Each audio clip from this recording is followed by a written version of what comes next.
Welcome listeners to episode 47 of the Run and Guide podcast, where I aim to provide informative content and interviews with elite athletes and health professionals around the world, like in today's episode, where I'm chatting to one of Australia's most successful distance runner, who has proudly worn the Aussie singlet 5 times in the marathon discipline, with 3 consecutive Comm Games and back-to-back Olympics, kicking off back in 2014 at the Glasgow, finishing 7th with a PB of 2:13.49. Then at the Olympics in Rio, finishing 31st in 2:16.12. 2018 up on the Goldie Comm Games, finishing 5th with a 2:21.08. Last year over at Tokyo Olympics, 24th in a 2:15.51, and 9 days ago in Birmingham in the 2022 Comm Games, finishing 4th in 2:13.23. Welcome back to the Run and Guide podcast, Liam Adams.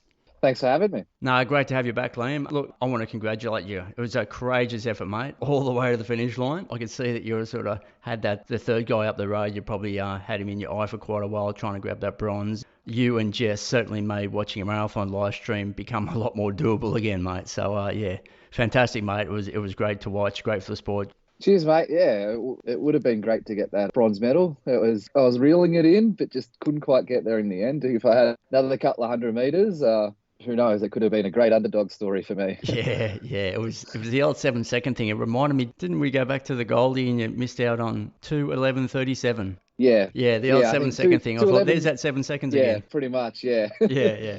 No, it's awesome, mate. How long you been back? I got back late yesterday, Okay. and the body's completely stuffed. I bet. Just the sleeping pattern's been terrible. I didn't go to work today, thankfully. I got a few things done, but late in the afternoon, I got a message from you, and I replied to that. And then I was so tired that I had to have a nap, and I set an alarm for this interview. So Yeah, okay. And I woke up and I was absolutely dead. So yeah, I bet, mate, yeah. I bet. Yeah, how many hours flying? Bit of a delay heading back? It was a little bit of a delay out of Heathrow. They've got a shortage of workers out of there, and a few things just got really delayed and took a while. Yeah, where'd you stop over? Brunei. So that's the first time I've been to that airport. Okay. And, who flies into Brunei? Royal Brunei. So Right, that was the first time I've ever used them as well. I don't even know where that is, mate. It's over near like the Emirates, Arab country. To tell you the truth, that's probably where I was thinking as well. And then it took me until I was on the plane and saw the direction that we were heading, and I think it's just a little bit above Indonesia. Oh, really? Wow. Okay. Yeah. So it was a really long flight there, and then I think in the end, after that flight, it was maybe only about 6 or 7 hours maybe to Australia from there. How long were you away? Out of Australia, Yeah. I left Australia just after Gold Coast. Ran the half marathon there, had an absolute shocker, was a bit sick in that. Committed to helping pace the marathon the following day.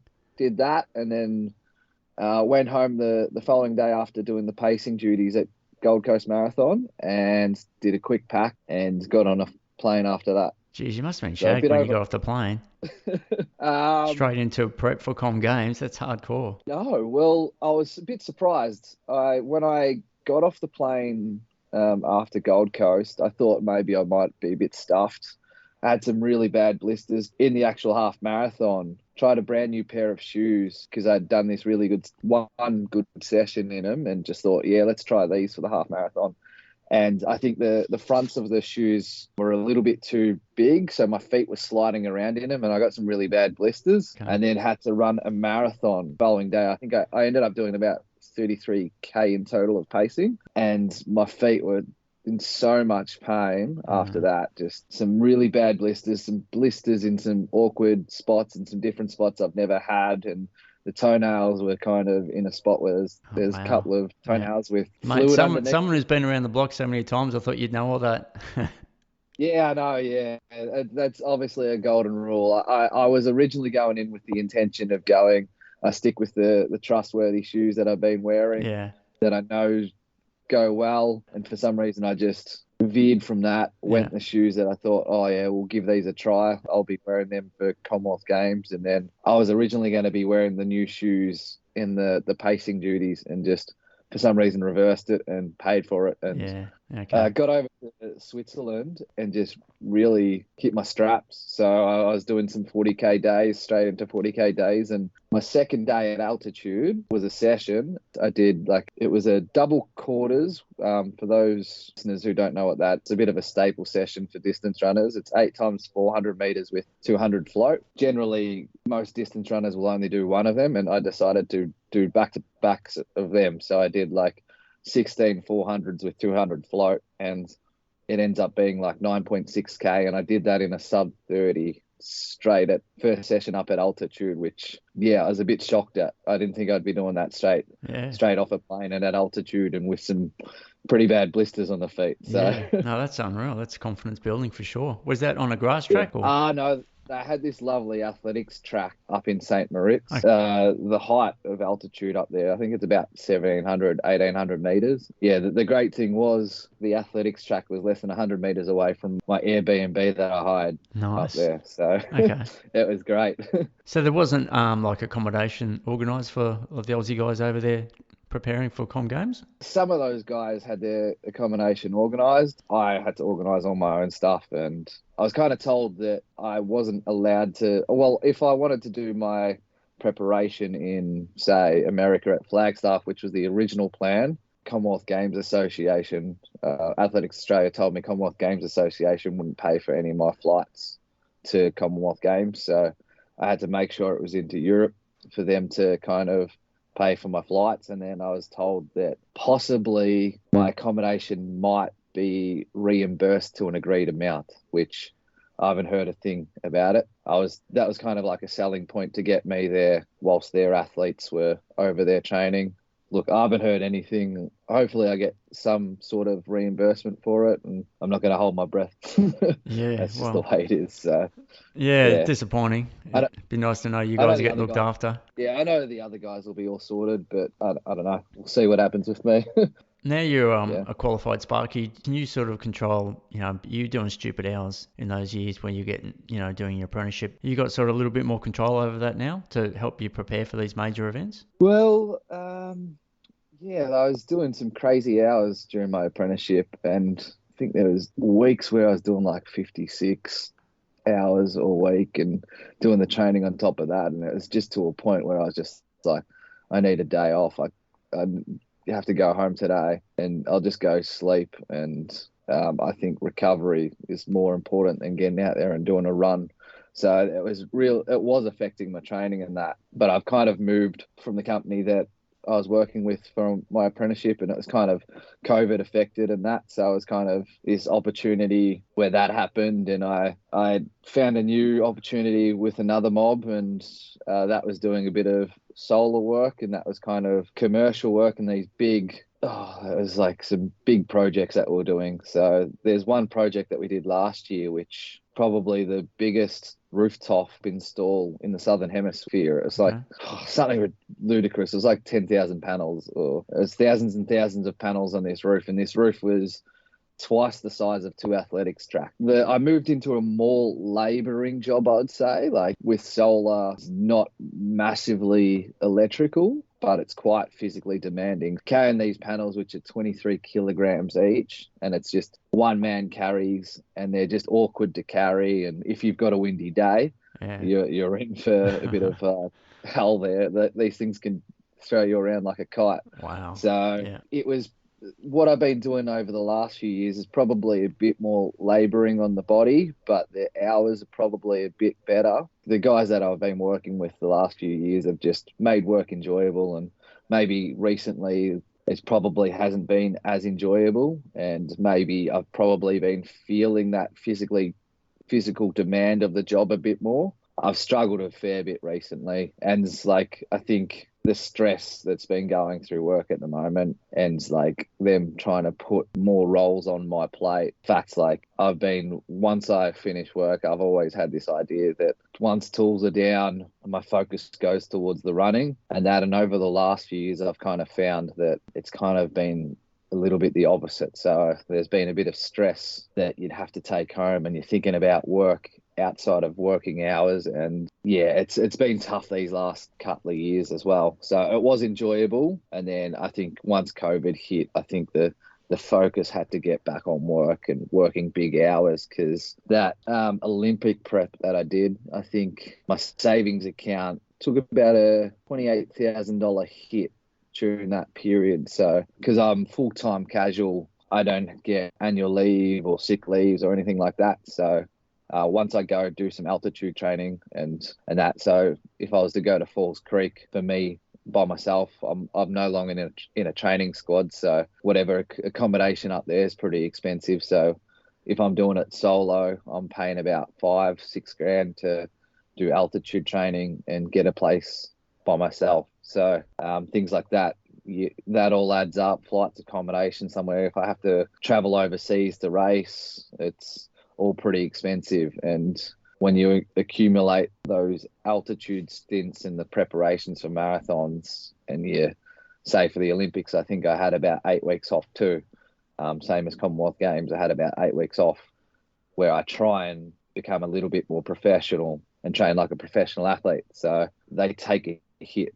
After Olympics, I started getting my bank balance back up, saving, because I knew that next is Commonwealth Games and I wanted to make that team, and was making some progress with getting my bank balance back up to where it previously was. Didn't quite reach it, and then it's gone all the way back down. So I think I'm about 30 grand down from where I was pre-COVID. So now at the moment, I've just got to try and get back to work, start saving up, start getting that preparation funds for my next marathon. So I definitely feel that Paris Olympics is on the cards, and I know my best is yet to come. So I got to get my preparation funds back up and try and target that too. And in that period of time, I'll be trying to do qualifying races. So those are always expensive for me. No, it's unreal. No, thanks for letting us know about that. We know it's clearly tough for yourself and for others out there who are trying to balance, work and training like a professional athlete. And the expectations are that you put on the Aussie singlet and you go over there and perform as a professional athlete against professional athletes. Yeah, to hear that is put a bit more in context. It's tough, and it's amazing, hearing all that and the financial drain and the cost and all the training you've got to do and deal with the stress of work, that you still got the passion and the desire to even think of Paris. And that, I think that's probably why you're still going and why you've got such long, longevity in the sport, because you must just love it to have deal with all that crap and put up with all the politics and bullshit that comes with it all. But still do what you do, mate. It's amazing, and not many people could do that. Yeah, definitely. It's a bit of a love-hate relationship that I've got with athletics. I do love that it's a pure sport, but there's a lot of politics that goes with it. So, and I feel like I've always had the raw end of the deal. I've made criterias for NAS funding or VIS scholarships, and that for more than 10 years now. And I've always been like, the performance criteria, I've ticked them, and you go, well, according to performance criteria, like I should be getting some support. Then they're going, no, it's discretionary. So you think it's more the shoulders you're rubbing against? That's what it comes down to. Well, pretty much, because 2012 I was making some performance criteria in the 10,000 meters, and you venture to 5-6 years later, guys which are linked to particular training squads, they're looked at, they run a similar time to what I did, and they've been put onto these support systems and that, and it's been happening non-stop. And over the last couple of years, I've been put onto the ASADA whereabout stuff, and when you hear these guys which are getting all this government and public funding and that, they're not required to tell ASADA each day where you will guarantee where you're going to be. So say I've got to guarantee an hour of the day where I'm going to be located, and then I've got to tell them where I'm working per day, which I don't find out until like 4 o'clock the next day. So I got to do that, and then I got to tell them where I'm training, where I'm sleeping that night, and all that type of information. And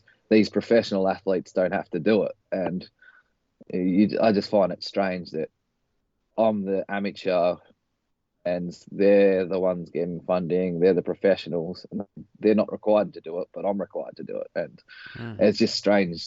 The whole system, it's strange. And the fact that I've been like like shafted with that stuff in the past. Ultimately, I would have loved to have been a professional runner and that dedicate everything to running, but I never got that opportunity. I was never given that opportunity. Yeah, there's a lot of athletes given that opportunity, and yeah, unfortunately, I'm not one of those guys, and it's definitely a case of who you know in the sport, and just hoping that in the future criterias for teams aren't all discretionary, because there's a bit of conflicts of interest in our sport, and I know that my head's on the chopping board. I know that Athletics Australia says that they don't think I'm going to be in the sport in 2 years' time. They're looking towards other guys and looking towards supporting them, and all those guys are linked towards particular training squads and stuff. So I know that I've got to always get out there and do my best at these events, and I always will. I've got to try and make sure I'm a step ahead of everyone else. So there's a lot more pressure on me. And at the end of the day, if you're not getting the results and you're pumping all this money of your own money into a preparation, into a performance that are paying to get to a world majors race to try and race and try and qualify for an Olympics or a world championships or Commonwealth Games, it's kind of stressful. If you're not getting the results that you kind of want to try and qualify for these races, then it definitely is stressful and tough. Going back to 2016, all that drama you had running around the world doing marathons, trying to get to Rio, and you had the Hemis letting go, but you pretty much had to run 3 marathons, in close proximity of each other just to try to get there. But then you get there, and you're the first Aussie home. And then you go to Tokyo and you're the first Aussie home. 3 Comm Games. Yeah, Michael picked up gold at a couple. Yeah. You've always been the second if when Michael won, and again, the first one home at Birmingham. So it's hard. I mean, obviously, you know what's going on behind the scenes more than me, but it's just hard for me and probably listeners to understand how this can actually happen. I mean, because you've proven once again, like I said in the opening, 5 consecutive, Comm Games and Olympics put together. So you've been around forever, performing at the highest level, and yet all this going on. So it is very disappointing. I think it's a little bit embarrassing, really, that this can happen. It's definitely got to me. Post-Olympics, going into the Olympics, I just never felt so like the preparation. I guess I was kind of forced to kind of leave work really early with the preparation for Tokyo Olympics, because Victoria was getting shut down again. Queensland was deeming Victoria a red spot, so we had to flee because we were ultimately wanting to do Gold Coast Marathon in the preparation, or Gold Coast Half Marathon.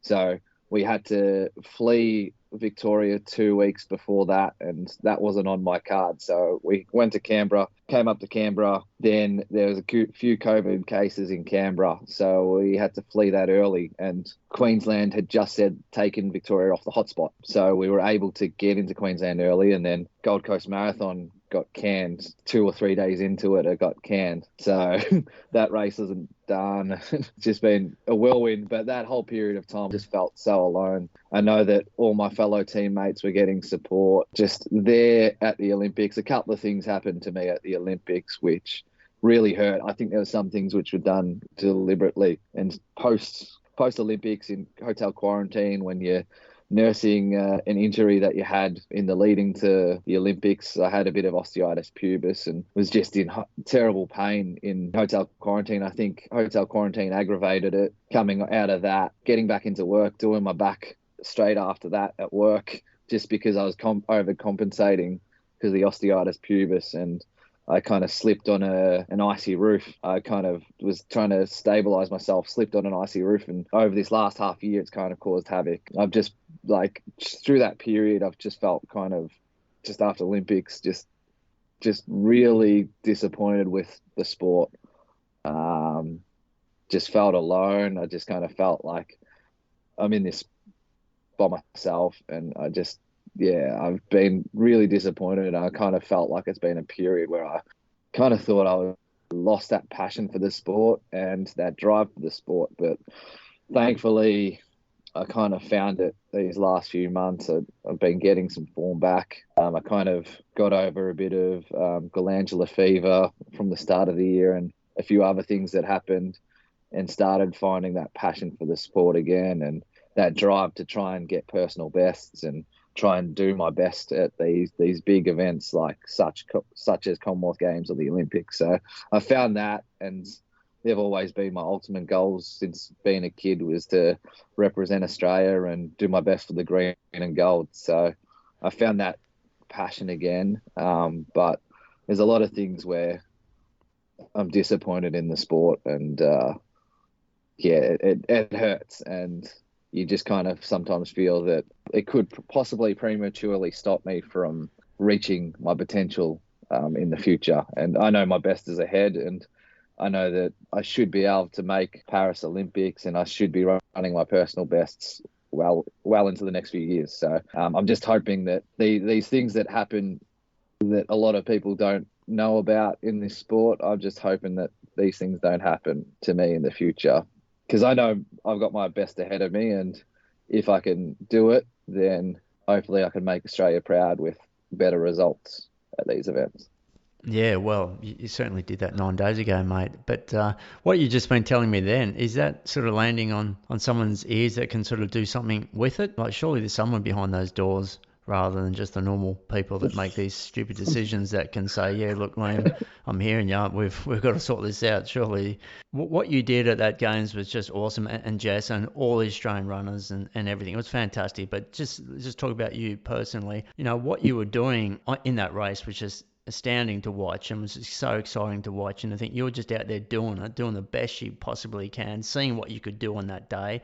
And I'll get into the race soon, but you know, Yeah. because I'm curious to ask some questions of what the hell you were thinking about numerous things, because it was just amazing. But it was great to watch, and to think you're out there running for Australia. Everyone's talking about it. Liam Adams was all over the press. It was just fantastic. And then you just hear that story that you just told us. So it is disappointing for you, disappointing for us, disappointing for the sport. Now I hear commentators throwing out suggestions like, sponsor this guy. Someone's got to give this guy a sponsor. Someone's got to help this guy out. And I don't know why it's not happening. And is it, you know, like, do you need? I mean, would you be willing to get someone to help you on the marketing side of things to sort of try to pick up a bit more financial support, or is it, no, I just want to do it my way and just keep running hard? And it's not as if you need to show them how well you can perform, because you've done it year in, year out for over a decade. So it's not as if they're going to say, we need to wait, see what he can do on the big stage. Do you think there's anything that will change or could change in the future? Or do you think, or do you sort of thinking it's just going to be as it is, and I'll just continue to keep finding that fire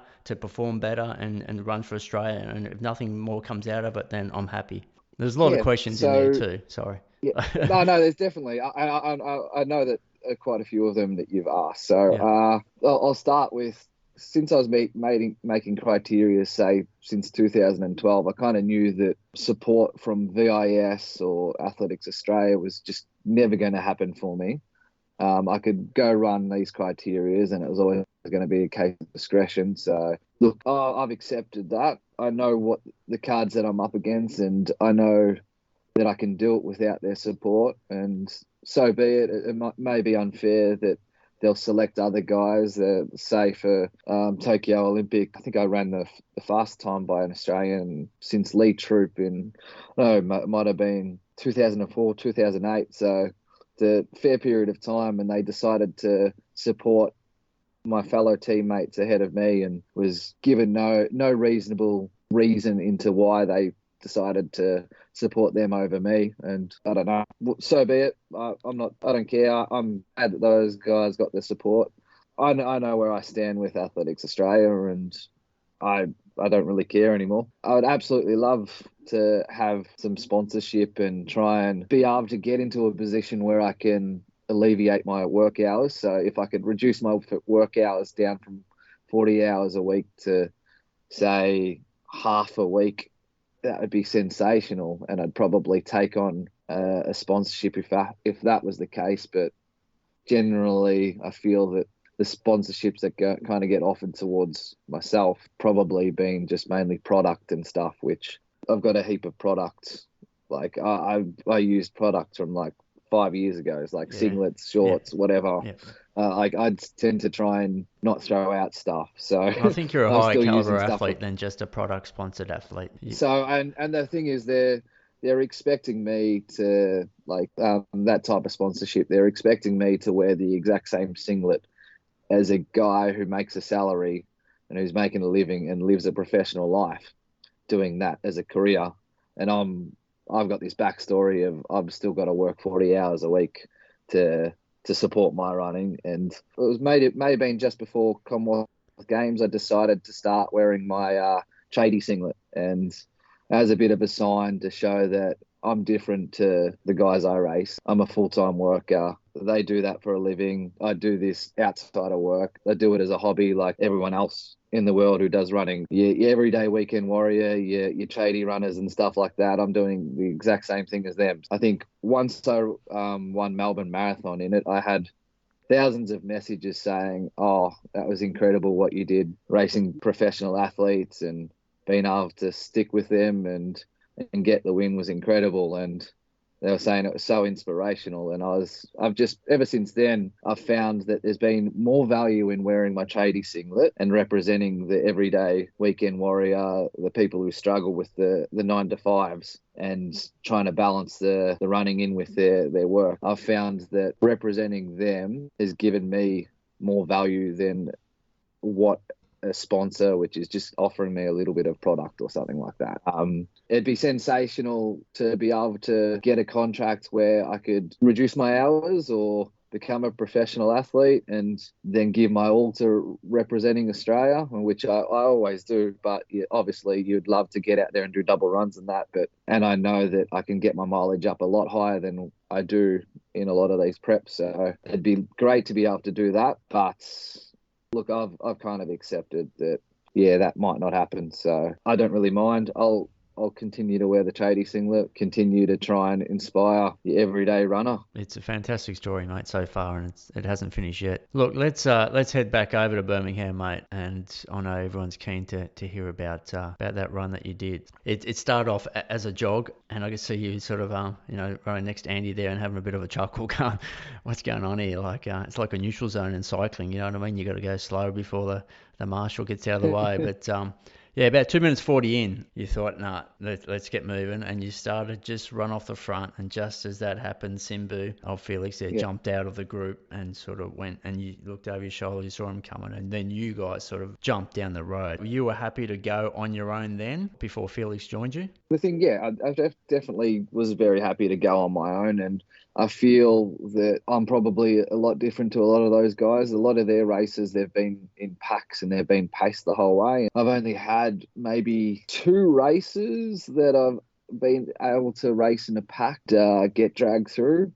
So I haven't really had that opportunity. Most of my races have been just solo. I know that I could go solo and be able to run my own race and hold my own. And So Simbu jumped on, he just jumped on his heels, and you thought, you beauty? I think from what I can remember, I might have got a couple of meters and Simbu was running on the opposite side of the road. I've looked across at him and I'm like, okay, we're both kind of trying to get a little bit of a lead here, and I thought, it'd be sensational just to jump on the back of him and get a little bit of a ride and just sit in and relax. And about 9 minutes, you hit a drink station and Simbu grabbed the bottle and you didn't. You thought, let's just keep it going. And that's when you sort of rolled off the front on your own. During that period beforehand, I was like, you beauty, I'll get a little bit of a tuck because there was a bit of wind out there at the time. And just tuck in, conserve a bit of energy, get dragged through a little bit, and hopefully he doesn't start doing surges, because a lot of the African runners, they like to do surges, and you can get a bit of a huge lead, but they'll deliberately, if you're seen as a big threat, then they will drop the pace down again, let the other pack catch us, and then throw in another surge, and they just kind of make it a bit of like a fartlek. First year representing Australia in Commonwealth Games in Glasgow, they did the exact same thing. So there was some 250Ks, and then we were running 320Ks, and the pack, which was just keeping a nice, even, consistent pace, kept catching us. And I thought there's more efficient ways of running, and I thought next time, I noticed that Shelley wasn't getting involved with this, so they threw out some surges. Then I thought, all right, after a couple, maybe it was going to sting me a bit. I thought, all right, from now on, I'll just start running a bit even and a bit like my own race. And I kind of ran a little bit with Shelley and ran it a bit smarter after that. So that was in the back of my head early on, and I knew that Simbu was slowing down and the pack was catching, and then I think they were back on maybe before that drink station. I thought Simbu and that were grabbing drinks, and I'm looking over at the tables, and I noticed that there was no drinks for us, and I'm like, they must be giving out drinks early. They must think that this is a drink station. This must be for the second lap. So they started grabbing drinks, and I thought I might use this as an opportunity to just pick up the pace, get a little bit of a distance on the guys. And I picked up the pace a little bit, and I thought if they're going to try and jump on the back of me here, they're going to have to throw in a bit of a surge to try and get on. And I was hoping that it'd probably be like a 250k or something like that for them to try and catch on the back. And from then on in, I just started running my own race and my own pace, and I felt really good. And I was probably running a bit too quick for a course like that, so a hilly course. And I was still feeling good in that first lap over the hills. And once I got to about halfway, I was a bit shocked. So that first part of the race, I was just trying to stay relaxed, run fast, and I didn't really know a great deal of what was happening behind me, but I was just hoping that I was kind of putting on distance, which I think I haven't really watched the footage myself, but I think that most of the time they kept me in arm's reach. Simbu loved running in second spot. So out of that 3K drink station, he came with you, and he just sat, probably just kept you, 3 or 4 meters in front, and he just left you sitting there. And then there was, at that stage, there was Simbu and then 5 other East Africans behind, formed that little group. Yeah. And then there is the second chase group with Andy in it. They eventually, 15K mark, they were probably still about 2 minutes behind at that stage. Simbu, he left you sitting out the front there to about the 5K mark, and either the group pulled him back, or I assume that he just went back and sat with the group, and then they were happy to leave you just sort of sitting out there. I guess they felt that you weren't going to be that much of a threat. 205, 206 marathon runners in there, so they probably thought, we'll just leave Liam sitting out there, or this Aussie sitting out there, knowing that he's not suddenly going to be able to accelerate more than what he already is, and then just let the race attrition or whatever take part of it. So at that stage, we lost Nakoka Labenya. He was running in that group 7K. He dropped back. Yeah. He eventually faded pretty badly, running a 232. Yeah. Yeah, so they were quite happy to leave you sitting there. I mean, the British commentator jumped on at that stage about 7K mark and was giving you credit for winning the Sydney Marathon a couple of times. He obviously got that mixed up with the half marathon, but he did give you Melbourne. Yeah, the half. Yeah, he gave you Melbourne, though. So you were running like high 209 pace. So obviously, your PB 210.48. So I guess the first question is, when you first started taking off, I could see you hitting your watch, so you probably knew what pace you were running. What was the plan at that stage? You're sitting out the front of these guys. You would have known the quality of what they were. You would have known the pace you were running. So let's just say the 10K mark and you're out the front on your own with those guys hanging behind. What were you thinking? I'm just going to keep running my race, my pace, and just see what happens? Pretty much. So obviously, as you were saying, Simbu's an absolute class athlete. He's 5th at Rio Olympics in the marathon. He was 5th at London Marathon, and he's ran 8 sub-10s. And his PB is like 206. 206, so he's 20, absolute class. well above me.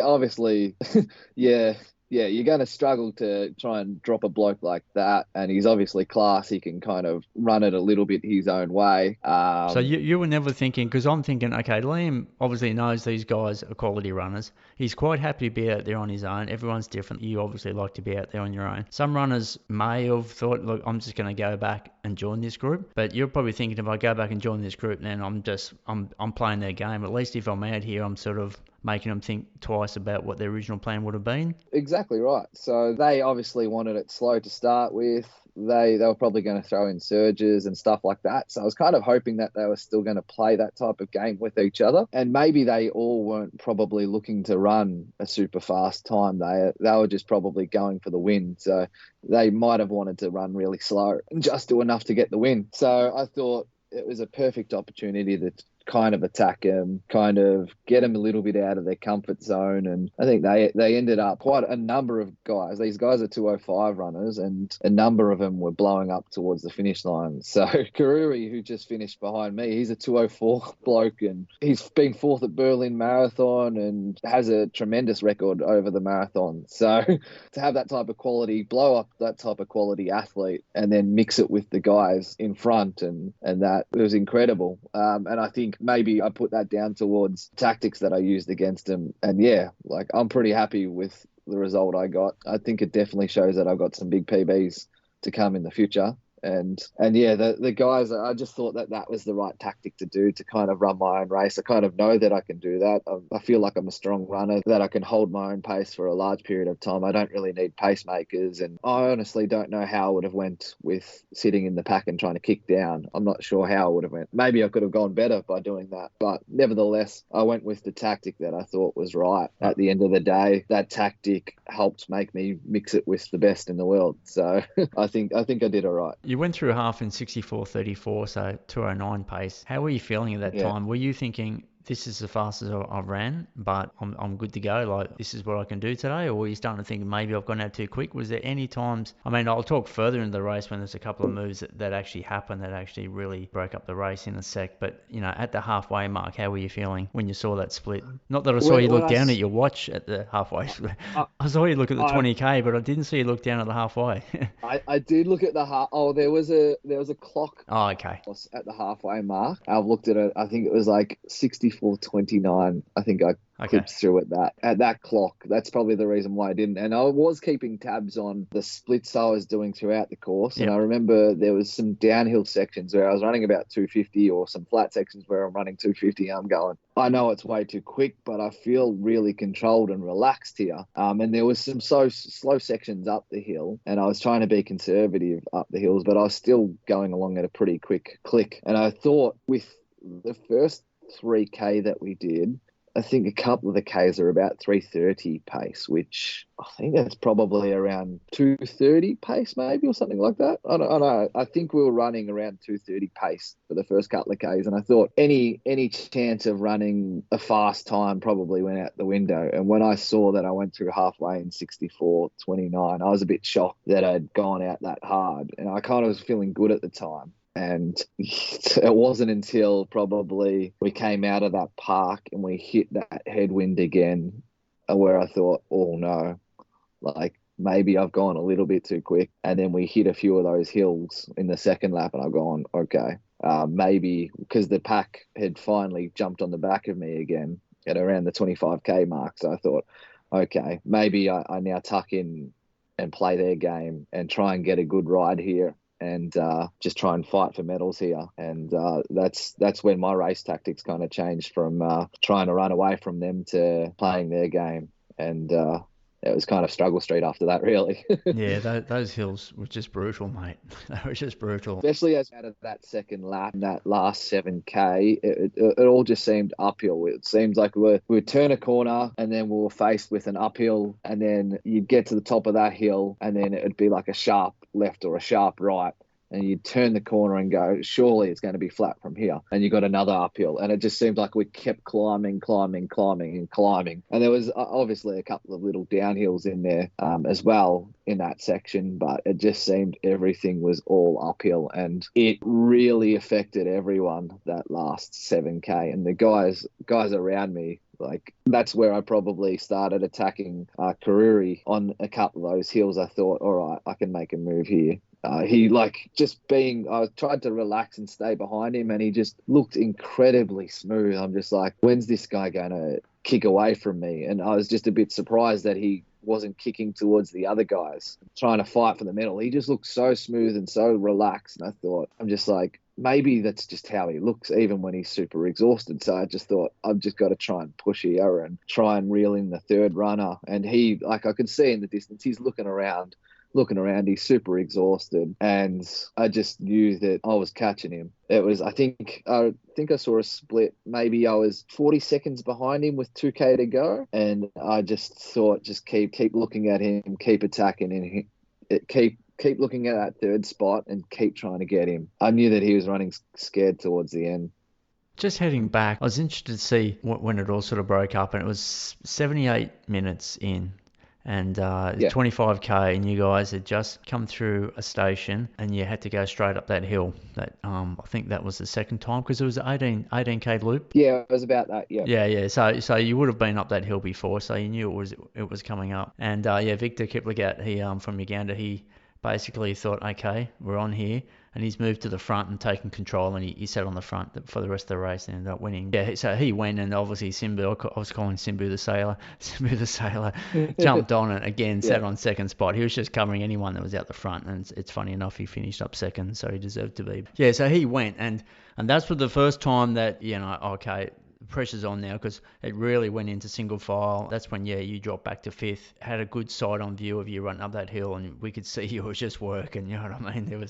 You were just really having to work to get up over that hill. But impressively, like at that time, I thought, okay, that's it. Liam's in trouble now. It's going to cost him. But then you got over the top of that, and then you got to a downhill section, and you just went for it. And that was probably your 250s you were talking about, because you didn't give up. You just attacked and went for it, and you eventually pulled the group back together again, which is, I reckon that was amazing effort to do that. Well, yeah, they attacked on that hill, and there was a point, I think it might have been around then, just before that hill, where I was just running along. So, that story that I told you about, issues that I had with trying to qualify for Rio Olympics, where I had that neural hamstring thing. Just with that, the back issue that I had from work end of last year, it kind of caused a few issues with my running gait, where something would be sore. Say my calves would be sore one week. My left calf was sore. Then it'd be my right hamstring, my left quad, and it was just going through my running gait. And then I don't know, I've been trying to get my back into some health, and it's been getting a lot better recently. But I had that random hamstring pull somewhere around that mark, and I thought, I've got to be a little bit conservative through here. And I think that hill, I thought, I won't attack this too hard and blow myself up here. So I kind of just ran my own race up that hill, and I thought at the top of that hill, they decided to pull the pace.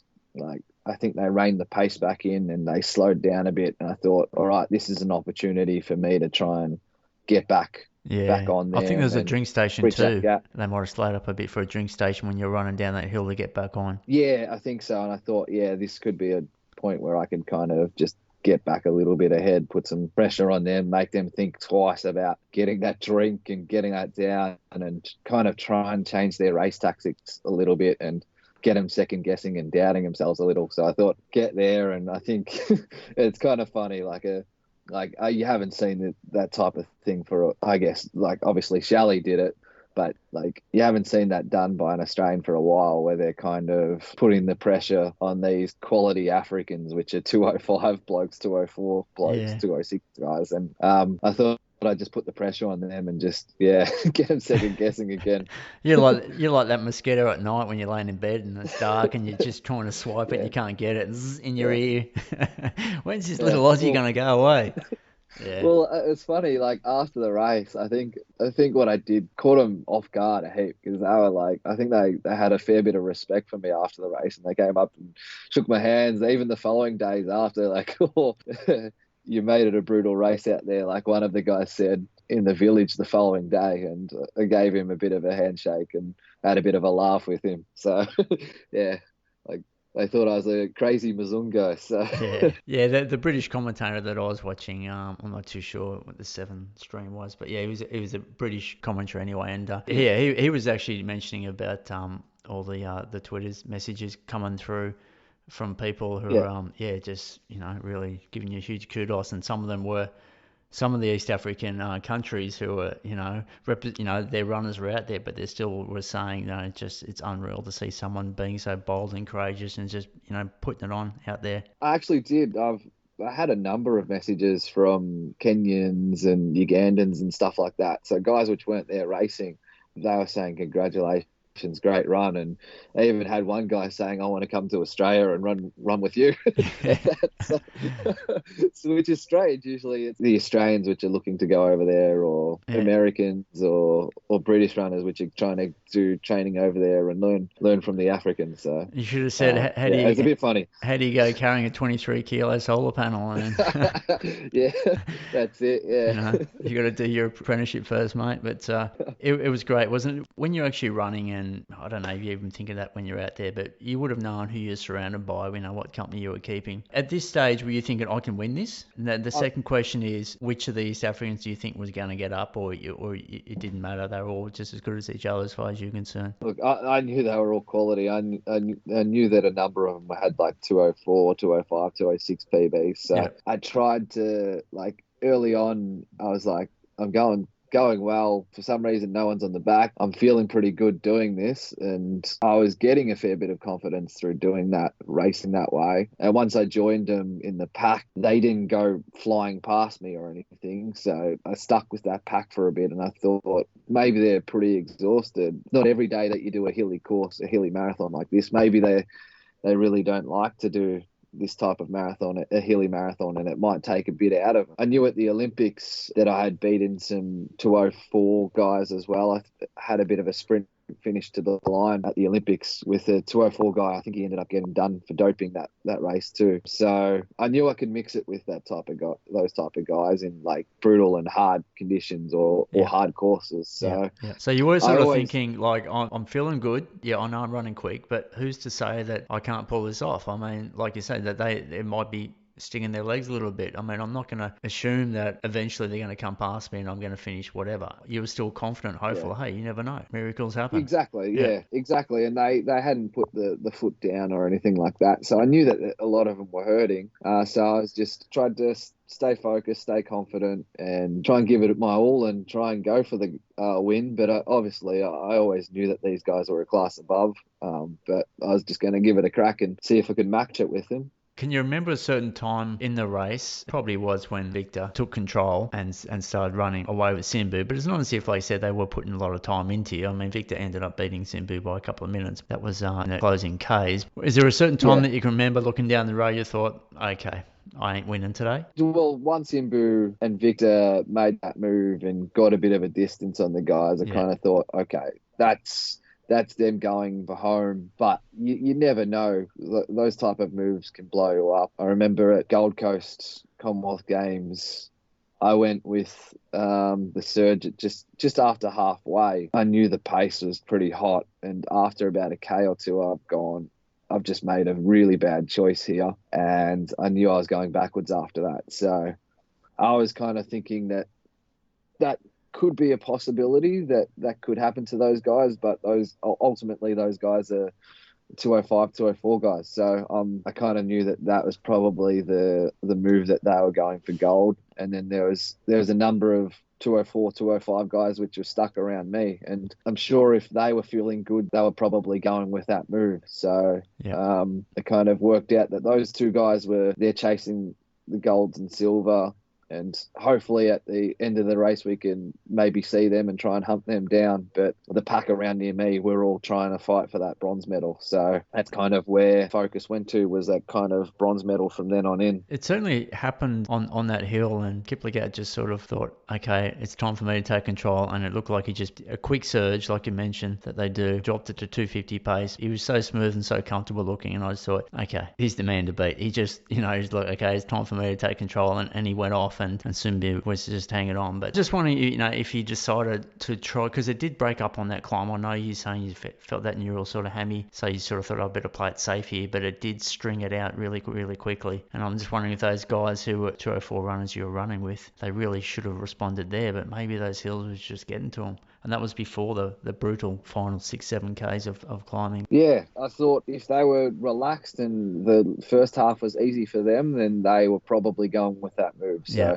and they didn't, and they were still around near me. Being that caliper athlete, they're around me and hurting and not really getting too far away from me. I thought, gettable here. It was 28.5 K, I remember, because just before they hit the 29 K marker. So, yeah, they still had 14K to go. If, like you said, if they're feeling good, they should have been able to go with it. Yeah. And Andy, 2:15:40 in 7th spot. Not too bad in his second marathon. Yeah, it was great by Andy. I guess he's kind of followed a similar pathway to me. So his first marathon that he did, he qualified for Commonwealth Games, and his second marathon, he finished as 7th, which I did at Glasgow Marathon. 2:12 in his debut. That's not a bad one. Yeah, which is a pretty good debut. So I think he's just at the start of his marathon running career, and I think, yeah, he's got a good, bright future. Yeah, I think he's really excited to what lies ahead for him. And hopefully we're all challenging each other to try and improve Australian marathon running and bring it back to where it used to be. And hopefully we can create this environment or culture which challenges each other to get better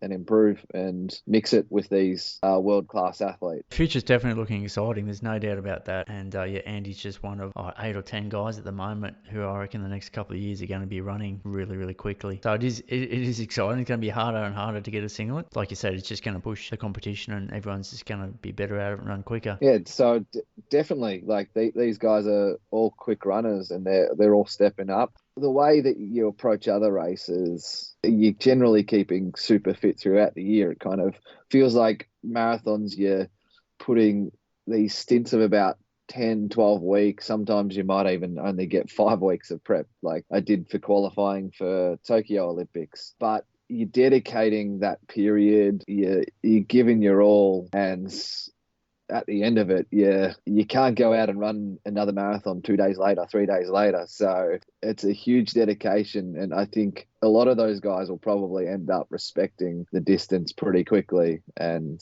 yeah, look, it's great marathon running, and that's probably why it's so good. It's so challenging. Yeah, I think it's definitely the challenge. I mean, they got that distance right, didn't they? If it had been 38k, it would be a different race, wouldn't it? It's just exactly. They just nailed that distance. Then again, they did, yeah. But then again, you might go, oh, it's only 38k, so I'll run at this Quicker, pace. You probably choose a little bit of a quicker pace. So therefore, that section where you bonk at, say, 30 or 35k now becomes half marathon to 25k is where you're probably going to start feeling it and getting and just battling towards the line. Yeah, it's a brutal race. It is. And Was Birmingham the hardest marathon course you've done? Yes, yeah, 100%. I don't think I've done a course which is harder. I don't think it exists. So if you, I don't think there's like any marathons around the world which has that many hills in it. I think I heard Sinead after the race say that course was like far more hillier than say New York Marathon. So yeah, of course.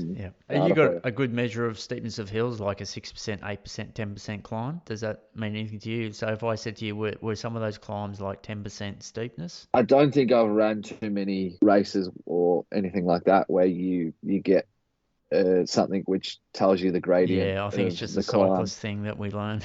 yeah, I think it's definitely a cyclist thing. Okay, because they look like some of them look like they're around the 8-10%. They weren't little rises; they were actual proper hills. Especially like you said, those final hills, closing Ks, where you said you turn and you go up, turn, you go up. They look solid climbs. What about Heartbreak Hill? We all know City to Surf, which is coming up this Sunday. How does it compare? I reckon some of the sections, the hills were a little bit steeper, but the gradients are pretty similar. Yes, I'd agree that's probably one where runners could compare, would be to that. Yep. And I'd also say some of the hills in the Hobart 10K, Run the Bridge 10K. So some are going over that bridge or the hill just before that. I think a few of those hills were roughly that type of gradient in some sections. So yeah, it did take a sting out of the legs, definitely. Oh mate, it's just brutal.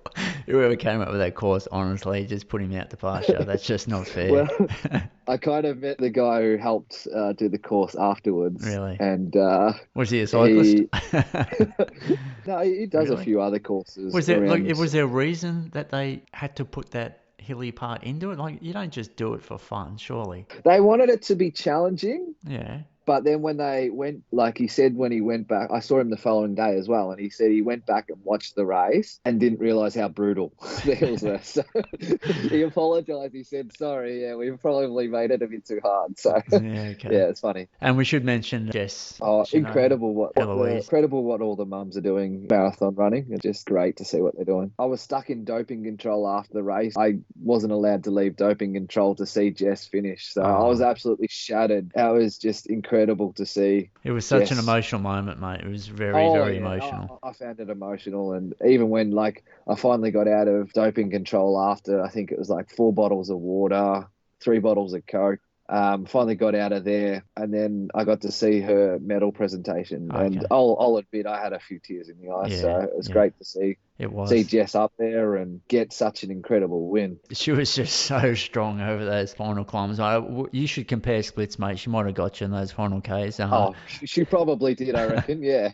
She just looked Someone so said strong and controlled. Like, she never looked like she was just going to fade. It was just unreal to watch. someone said she negative splitted, so I'm just like, how's that possible over with that last 7K in there? How's that possible? Look, she was super strong, super gut. Yep. To do what she did was Yep. incredible. It was. It's great. No, it Great was. for the sport. Do you want to have a punt over your last Okay. 12 marathons? What your average time is? Are you counting my 7 runs that I've done as just kind of tempos or like thresholds or No, no? no. Okay, that's good because that brings my average down a fair bit. I've done a couple of sneaky marathons on the side Oh, you without a mean like prep. one over, and I think you did one in China, and Yeah, did a couple of them. That was just to kind of the race director in Taipei kind of said, because yeah, basically what happens is quite a few of the labeled athletes go to these events and they just go to win the prize money, and if they're not in there to if they're not in with a chance on the day to win the prize money, they DNF and then they look for the next marathon. And Yeah. I think even in that race there was a couple of Kenyans which got done doping. So okay. I heard there was, rumours that a couple of Kenyans who weren't there, in the male and the female. So obviously that's still yeah. going on, isn't it? Well, yeah, there was one guy which was supposed to be there. He in the Kenyan team, he got done just recently. So that's I believe that's the reason why they only had 3 runners. And then in the females, the rumor is that 2 of them got done, and I think it's probably in the process at the moment of the convictions being rendered, so they're probably appealing it. So I think they're trying to stop that from coming out in the media, and they won't announce that that's happened, or maybe they're kind of going into damage control right now, because I believe the guy that's the world champ was right up there at the Olympics as well. He got done as well. So yeah, there's quite a few getting stung, and I think a 1500 runner got done at Commonwealth Games as well. Maybe there's just a list of them. I've been in many races recently. I think my last 6 races, there's been someone get done. So Yeah. and it's more than the East Africans. Like, I don't want to like, sort of label it, but generally all the publicity gets pushed towards them. I think it happens throughout the world, but I think it's very rampant in the East African countries. There's not much testing that gets done over there.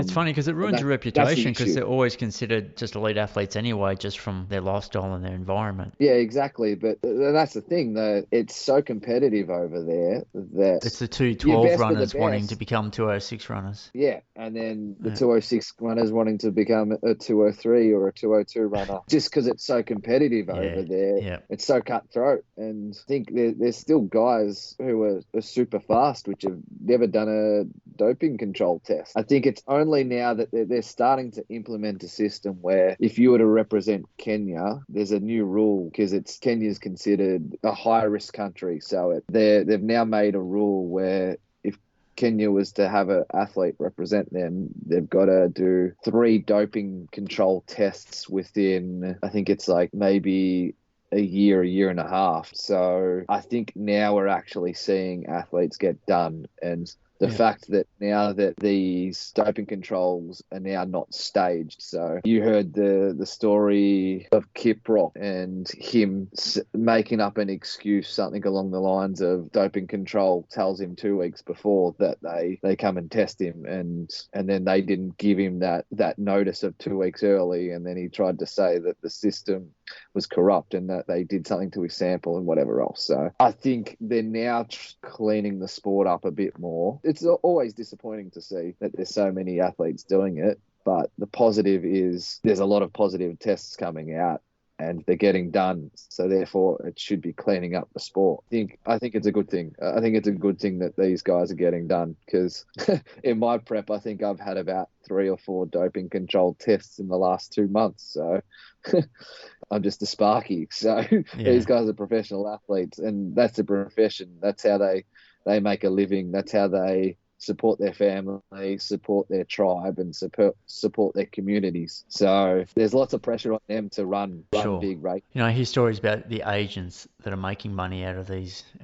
kids, getting them to run quick and getting them to run these big majors and making a cut out of them. So they don't really care if they get pinned because they're making a commission off these runners, and these runners are agreeing to it because it's either farming or a chance to bring some money home. I mean, these guys come and go, as you know. Yeah, So, you could have a 205 guy next year, and then 2 years later, you think, where the hell did that guy go? And that happens a lot. High turnover yeah. because, they go, they get their money, they bring it back, and they're done. They don't want anything to And do then with it. yeah, they're possibly they're happy that they've got Yeah, enough to support their family. Like exactly. some of those races that some of these guys win, Chicago's, your Londons, and whatever else. That's a $300,000 payday for these guys. These 204, 205 guys. That's a lot of money for them, and that's a lot of money for a Westerner or for a Sparky. That Yeah. would make the world of difference. If I was to win a race like that, I'd go completely professional and Yep. dedicate more and more time to it. Yeah, I think agents are getting their cut, but I think there's a number of athletes which are taking it on their own. But the issue is there's a lot of agents doing dodgy things, a lot of agents that know how to beat the system, and they're testing their athletes to make sure that they're not going to test positive.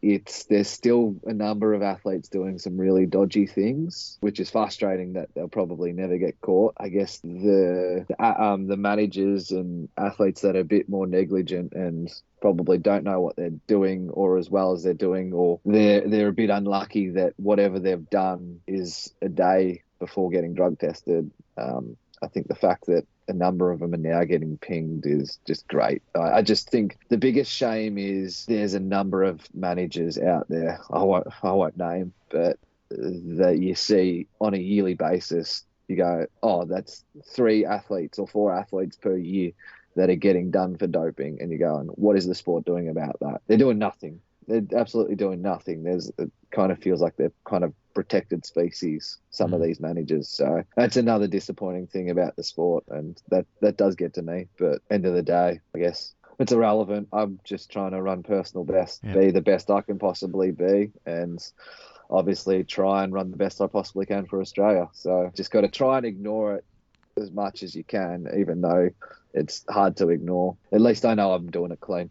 Yeah, well, that's right. And, hopefully when you turn up to run the Sydney half to grab a bit of pocket money that you're not getting beaten by Yeah. someone there, generally it's not happening. So hopefully it stays that Well, way. Yep. it happens. It possibly nearly cost me an Olympic spot with that Gold Coast marathon race because I kind of snagged an auto qualifying position. Well, I'd finished just out of that auto qualifying spots, and the guy in front of me got done for a couple of testosterone boosters or synthetic testosterones in his system. It nearly cost me there get the qualifying standard out. Then I didn't go to the Olympics. So, and it took at least 6 or 7 months for that doping conviction to be confirmed and for me to be elevated into that auto qualifying spot. Yeah, it does get to me. 100% it does. But that runner was an overseas runner, wasn't it? it was another Kenyan. Yeah. So I could clarify that. So the policy for Tokyo Olympics was if you finish in a gold label race, which Gold Coast Marathon is, if you finish top 5, then it's a automatic qualifying standard, regardless of if it was quicker than the qualifying standard for the time. If you ran slower and you finished in top 5, then it was regarded as an automatic qualifying standard based on your position in a gold label event. So they've got a bit of a system where they try and encourage racers to get a label status. So these labeled status races pay all this money to World Athletics to be regarded as a labeled race to encourage these athletes to race. So that's how that was going to be an auto qualifying position. You heard Sydney may pick up the Abbott Major spot. I heard that rumor at Gold Coast Marathon, so that's really exciting. So yeah, I heard they were going to add 3, and Sydney's put their hand up to try to get one of them. Yeah, I think there might be. I'm not quite sure, but it read like we're applying for a World Majors, one of those positions. So I don't know if it's 3 races competing for it or if all 3 races get it. I'm not quite sure. I haven't read the details into it, but that's exciting to see because when you think of Berlin, London, New York, all the other ones, Tokyo, you're listing through all these cities which are iconic. They're tourism you go there, you go, all right, you'd love to go to these cities for the tourism, but you also look at it as a runner and go, I want to do these races because they're world majors and they're iconic as well. So it's just incredible that Sydney's now put its name on there. So yeah, like I've kind of thought since London Marathon I got blocked from doing London Marathon to try and qualify for Tokyo Olympics. I thought, well, I don't think I'm ever going to do that. I kind of want to do all the other world majors, and that was on my list, but I don't think I want to do that anymore. Maybe I can substitute that for Sydney Marathon at some stage. Yep, no, definitely. Yeah, I love Sydney Marathon, and sure Wayne Larden will do a good job making that happen for sure. Look, just getting back about your average over the last 12 marathons. So they were Melbourne, Glasgow, Chicago, Warsaw, Rio, Berlin, Japan, Comm Games on the Goldie, then the Gold Coast, Japan, Tokyo, and Birmingham. So that's the 12 I got, mate. All right, I'm going to go for something around, oh, geez. I'm going to have to say 214 just because of a few of those ones were a little bit slower. Maybe it could be a bit slower than that. Could be 215. Well, I'll tell you what. All right, I'll go with 214.05. I'll go that. Oh, geez. Wasn't too bad, mate. 214.42. 42, okay, yeah. There you go. I think, some of those hot races probably got the average down a bit. And I guess, with Chicago Marathon, twinging the hammy and having to limp to the line from about 22K. Oh, Comm Games on the goalie during that heat, the 221. That was brutal. Yeah, that got the average down a bit. Definitely. And then thank God you didn't count the M7 marathons because I was just going there for the thresholds and a bit of a long run and a little bit of a paycheck. So just to kind of help boost the bank balance up and pay for my next little training stint or something like that. So yeah.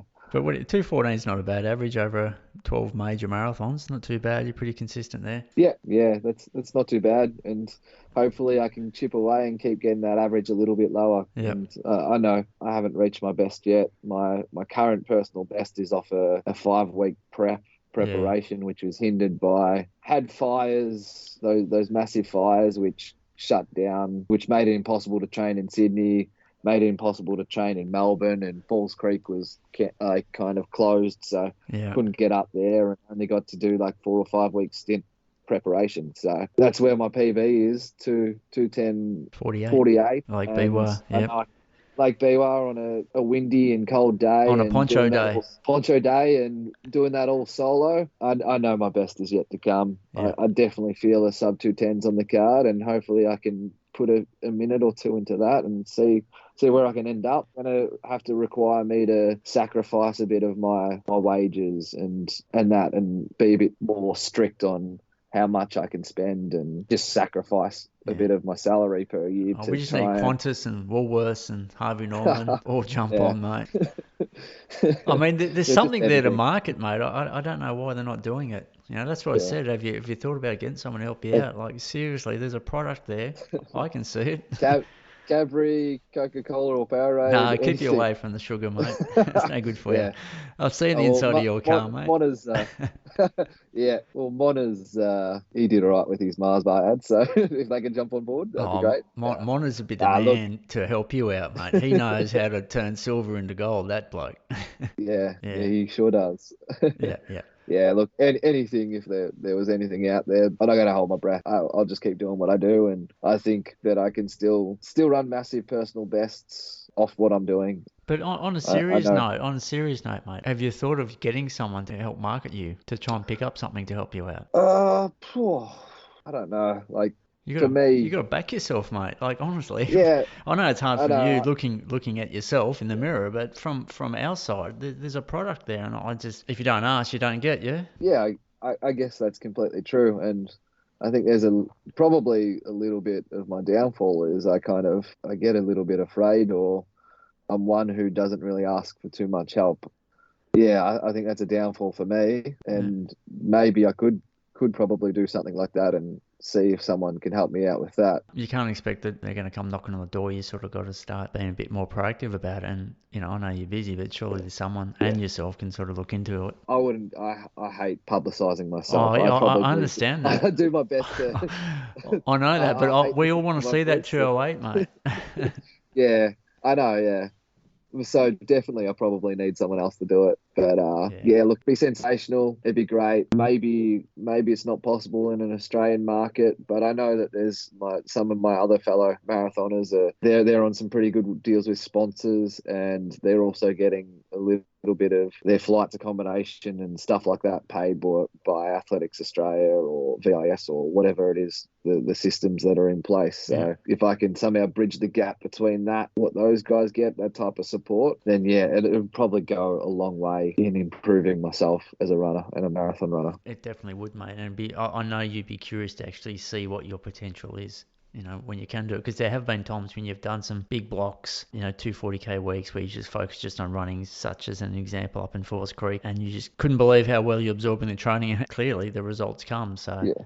So you know Exactly. that you can absorb the training. You're a high responder to that sort of volumes. Me personally, I'd want to be giving myself every possible shot to make that happen. Yeah, and I know that a number of guys, like a number of the Australian guys, if I don't think they'd even dare see they're doing a 240k week. But I guess for me, when I come off your 40-hour week and then go out and try and run 30k a night after work, I find being able to be in that situation where if I can do a double and live like a professional athlete, I find that it's super easy to get out a 240k week and actually feel better than if I was at home doing a 40-hour week, doing 180k weeks after work. That's still super exhausting, more exhausting than a 240k week as a professional athlete. And you got that quality when you train, and you got that time to recover in between. And as you know, it's all about the recovery. Yeah, it makes a world of difference for me. Yeah. Let's work on it, mate, please. See what you can do about lining something up, mate. I'm looking forward to reading that press release.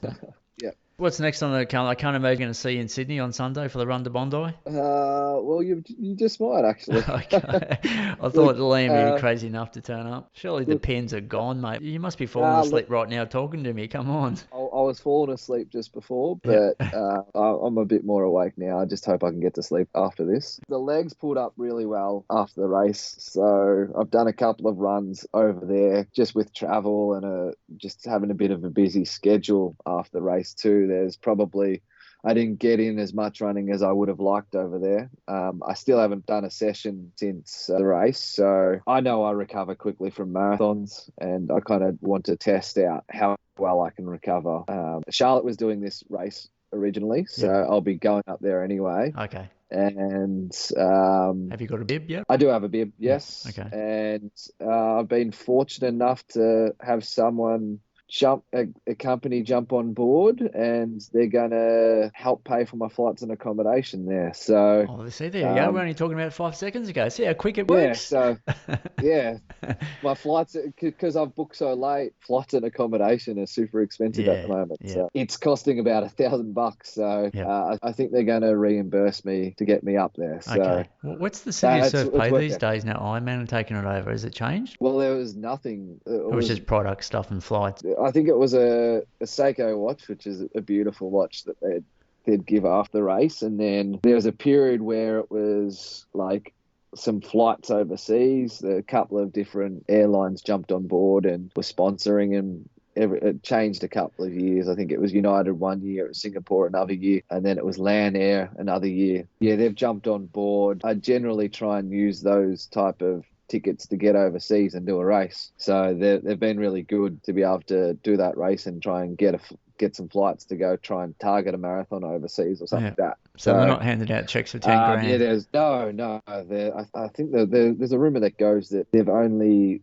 I don't know, they might have done it back in the day. They used to have prize money in that, and then they gave maybe Monagiti, I don't know, I think this could be completely wrong, but the rumor goes that they gave Monagiti 40 grand to break the City to Surf course record, and then Harry Summers nearly got close to that one a few years back, and there was nothing like that on offer these days. So it's a little bit different these days. Yep. No, I was just thinking. So it's not as if you can pick up a couple of thousand. Might be these last few years they might have actually put up $1,000 for the win. So I could come away with $1,000 or $2,000 to go go towards my travel funding and stuff like Yeah. that for my next Yeah, stint. maybe since Ironman took it over from Fairfax that maybe they were putting a bit more money in, but maybe not. I think they have. I hope so. I mean, I And just want you guys up front to to get a little bit more back. That's all. It sucks it's yeah, not televised anymore. That was good when it was. someone came up with the excuse. There was one year that I think it was my second year where I went out and ran it solo and just made it Oh, a so you boring destroyed it. TV Yeah. coverage. So I was the one who destroyed it. That was the last year that they did live. Yeah, yeah, yeah. So yeah, Okay. I'm to blame for Yeah, that. yeah. I think they went to a format where it was like with Sunday morning show, and they'd float between the studio and the Oh, race, okay. and just show snippets every now. It's more so directed at the stories Yeah. in Someone dressed as a in the gorilla race. and Yeah, so they'd interview a few of those people. Yeah, I don't know. It could have changed. It might be different. It yeah. might have improved.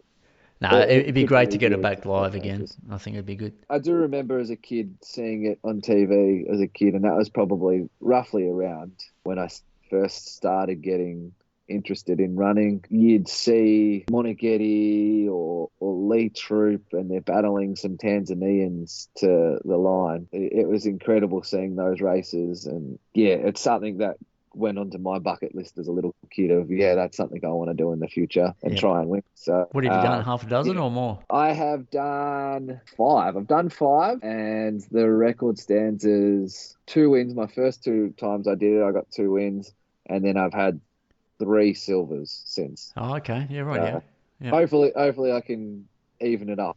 Yeah. You had that year when you had a sprint with Benny Saints, didn't you? Yeah, I had a sprint with Benny Saint, and yeah, he absolutely burned me to the line. So I Yeah. probably chose the wrong tactics that day. And was there one I remember? Was it with Shelley? Yeah, I had another big sprint with Shelley. Yeah. My first year I did it, so I didn't actually know what to expect. I was kind of running the course a little bit blind of how tough the hills were and stuff like that. But I do remember, I think Mona might have said something to me. He said something along the lines of, when you get to that final bend, that's probably where you want to be making your sprint home. That's stuck in my head, and that's where I made the move on Shelley. And I think he was looking good, and it kind of looked like he was going to run away from me, and I kind of felt that he was going to kick away from me, and I thought that was the point where I'd have to try and make a move to try and hold and stick with him. But I made a move and gapped him and ran scared to the line that year, just held him off. Yeah.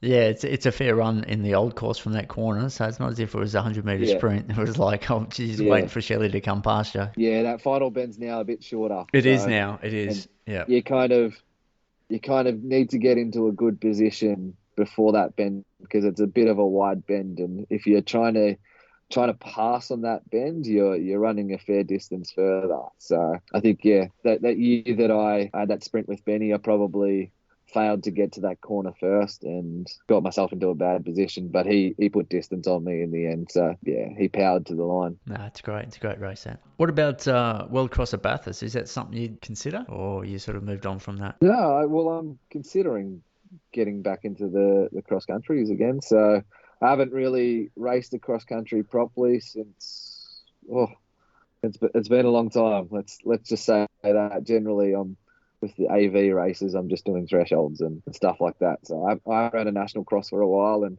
the last two World Cross trials, one I ran with a broken hand and hadn't been training, and then the other one I had a tear in my taliofibular ligament, which I was kind of getting over. So I hadn't been training properly for that too. So I've really battled and struggled with the last two World Cross Country trials. So yeah, that's the plan. Look, I've probably been really disappointed in myself with the last two cross country trials. This time I want to actually be right up there and challenging, and obviously making sure I put myself in a position where they can't use discretion against me, and particular people can't select I don't want to be in a position where I'm in discretion with another athlete who's obviously got people with conflicts of interest basically voting for who's on the team. So I need to myself in a best position. It's going to have to be the top 3 finish at the trials, and I know I can do that. So that's the aim. I definitely want to do World Cross Country at Bathurst, so that's probably the next big thing I'm targeting. Is that March? I think it's around then, February, March, and the Yeah. trials might be early January. And they're up here in Canberra at Stromlo? The trials will be at Stromlo, and then I don't think they were able to do the trials at Bathurst and have that course staying the way it is for that large period of time, because Bathurst has other events on during that period. They weren't able to do that, so I believe it has to be at Stromlo, which generally I feel that course, because they have it there every other year, it's a course where you can kind of look at previous times and kind of work out what type of run that is compared to other years and what type of fitness someone's in. So I think it kind of makes it fair. Yeah, hopefully I'm putting myself in a position to secure a spot and surprise a few guys that I can still run quick over the shorter distances. But yeah, that's the main thing that I'll be looking at, and I might sneak in a little marathon before that. We'll see, but not where I'll be chasing a super fast time, I don't think. A marathon here in Australia, or you wouldn't spend the money to head overseas? Oh, we'll see. I kind of want to have a marathon on the cards to keep the focus, the fitness up, so that I don't shift too much towards working overtimes and working 40-plus hour weeks and neglecting the running during that period up until World Cross Trials. I want to get that focus back towards the running, get my running to where it should be. What about Falls in January? Would you join the crew up there and prep for Zatopek again? Yeah, I believe the trials are early January, so I'll have to probably head up December. Okay. Yeah, I think it's looking like I'm going to have to take a fair bit of time off work around that period. Like that November, December time is where I'll need to have some time off work. And it'll be a stint where I'm going to be earning no money and it's going to hurt the bank balance again, but it's something I'll have to do. And obviously I love doing what I'm doing, so for sure, mate. I'll obviously do it. All right, Liam, mate, it's my bedtime, maybe not yours. Oh, I'm definitely keen for bed, so. Yeah, that's it, mate. Look, thanks heaps for chatting to us once again, mate. All the best for the racing ahead. If you're there on City Surf on Sunday, I'll come and say good day to you. I'll be there, mate. Hello. Yeah, looking forward to it. The weather looks okay. It's going to be light winds, possible small chance of a shower, but looks like it's going to be good conditions. Good. Hopefully it's perfect for some fast times, and hopefully the legs will allow some fast times on the weekend. Yeah, you'll find out, mate. Blow some cobwebs out, but I can say after the marathon I did, I think my legs will be ready for that Heartbreak Hill. No, it'll be good, mate. Really looking forward to it. All the best. Yeah, hopefully you get the chocolates once again for the 3rd time. Yeah, cheers. Hopefully I'll catch you there. No, definitely. Might look for you. And AFL finals, I hate to bring it up, but, you probably got the toughest 2 weeks in the competition to make the 8, Collingwood and Melbourne, mate. Hang in there, mate. It started off well, but there's still good signs there from the Blues this year. So. Yeah, there've been some improvements, but the last month and a half it's been no good. Really, really disappointing. Yeah, they're doing the opposite of Collingwood. Yeah, exactly. That's what you don't want to happen. Yeah, exactly. Yeah, for sure, mate. All right, Liam, I'm going to let you go to bed, including myself. Thanks again. Big congrats for what you did over there in Birmingham. Made us all proud, mate. You should be very proud yourself. Looking forward to those big PBs and that sub 210 coming in the next year or so. Thanks for that. Thanks for having me. All right, mate. All right. See you, mate. See you, Liam. Bye, mate. Hey listeners, hope you're really enjoying the interviews that the podcast is providing you. Hours and hours goes into getting these episodes out to you from go to woe. So you could just give me less than a minute of your time in return and rate and review the podcast just to increase its visibility so more people like you can enjoy listening to these runners' stories and journeys. I reckon the more exposure these athletes get, the stronger our sport will become. That'd be great. Thank you. Cheers.